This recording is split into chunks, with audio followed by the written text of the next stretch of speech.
तर्जुमान दफ्तर खारजा ने जाफर एक्सप्रेस पर हमले की मजम्मत करते हुए कहा कि पाकिस्तान में होने वाली दहशतगर्दी के पीछे भारत है।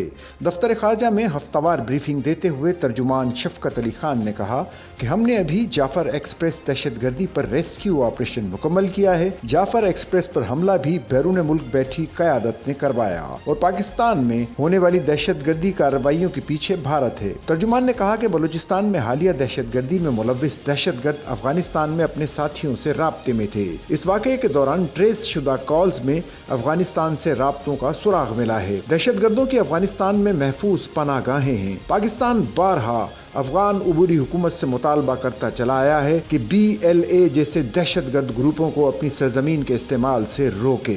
पाकिस्तान अपनी सरहदों के बाहर से प्लान की जाने वाली दहशतगर्दी का शिकार है। तर्जुमान दफ्तर खारजा का कहना था कि हम सफारती राब्तों को इस तरह पब्लिक फोरम पर बयान नहीं करते। माजी में भी हम ऐसे वाक़यात की मुकम्मल तफसीलात अफगानिस्तान के साथ शेयर करते रहे हैं। ये एक मुसलसल अमल है जो जारी रहता है। उन्होंने मजीद कहा कि अफगानिस्तान पर हमारी बुनियादी तरजीह दोस्ताना और करीबी ताल्लुकात का फरोग है। इस सिमत में ताल्लुकात का तसलसल अहम है। दहशतगर्दी हमारे लिए एक संजीदा मसला है। हमारे कई दोस्तों से हमारा इंसदाद दहशतगर्दी पर ताउन मौजूद है।